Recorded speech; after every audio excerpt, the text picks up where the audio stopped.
शिल्पग्राम परिसर में अभी भी बहुत संभावनाएं हैं और केंद्र का दायित्व है कि उदयपुर के दर्शकों को भारतीय संस्कृति के नए नए पहलुओं से रोचक अंदाज से रूबरू करवाता रहे।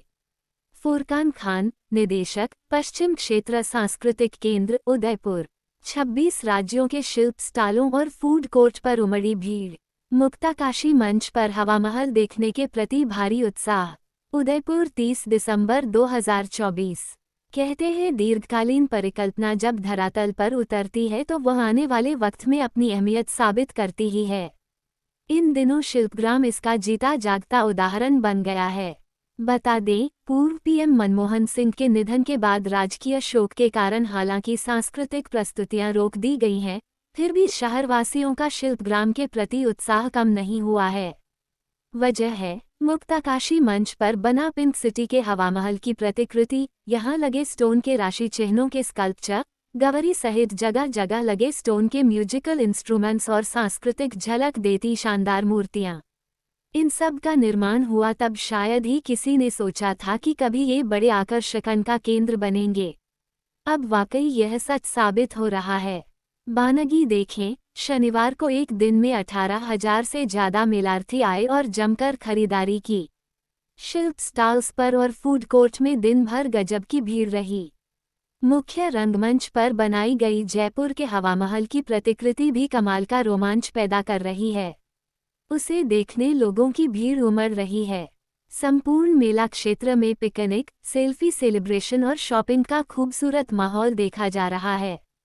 शिल्पग्राम के दोनों दरवाजों के बाहर वाहनों की लंबी लंबी कतारें और शिल्पग्राम के अंदर सलीके से प्रदर्शित की गई पत्थरों की कलाकृतियां के आसपास सेल्फी लेने वालों की भीड़ इस बात की गवाह है कि उदयपुर के लोगों के मानस में शिल्पग्राम रच बस गया है। कई आगंतुकों का मानना है कि पिछले 10-12 वर्षों में शिल्पग्राम परिसर में जनरुचि के बहुत सारी कलाकृतियां जोड़ी गई हैं, जिनके कारण सांस्कृतिक प्रस्तुतियां बंद होने के बावजूद जनता में उत्साह न केवल बरकरार रहा, बल्कि उसमें बढ़ोतरी ही हुई है। उदयपुर के दीपक, उमेश, रघुवीर, मेधा, संगीता आदि कई मेलार्थी कहते हैं कि शिल्पग्राम उत्सव में सांस्कृतिक प्रस्तुतियां नहीं हो रही हैं तो शिल्पग्राम को अच्छी तरह से देखने का अवसर मिल रहा है। केंद्र के कार्यक्रम अधिकारी हेमंत मेहता ने बताया कि केंद्र के निदेशक फुरकान खान ने अपने पहले कार्यकाल में दीर्घकालीन सोच और परिकल्पना के मुताबिक शिल्पग्राम को वर्षपर्यंत जीवंत रखने के लिए कई नवाचार किए थे, जिनका लाभ केंद्र को मिल रहा है। उन्होंने बताया 50 से अधिक वाद्य यंत्र और अनेक आधुनिक मूर्तियां अलग अलग स्थानों पर स्थापित की गईं, जो शिल्पकला का अद्भुत नमूना तो है ही, साथ ही पर्यटकों को आकर्षित करने का एक अच्छा माध्यम भी हैं। उन्होंने बताया इस बार फिर उनके ही कार्यकाल में पत्थरों में तराशे गए राशि चिन्हों के साथ ही गवरी के चरित्र तथा आदिवासी मुखौटे शिल्पग्राम उत्सव में स्थापित किए गए, जो एक नए आकर्षण केंद्र के साथ साथ ही मेवाड़ की आदिवासी कला का उत्कृष्ट नमूना भी हैं। संगम हाल में लगाई गई प्रदर्शनी में महलों और मंदिरों की लघुकृतियां भी लोगों को लुभा रही हैं।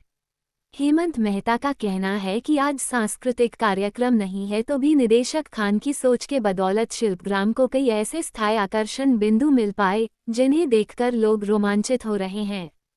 केंद्र के सहायक निदेशक दुर्गेश चंदवानी का आकलन है कि सांस्कृतिक कार्यक्रम नहीं होने के कारण कला प्रेमियों में कुछ मायूसी अवश्य है, परंतु उत्साह कम नहीं हुआ है। इसका फायदा शिल्पकारों के स्टॉल्स पर खरीदारी में बढ़ोतरी में देखा जा सकता है।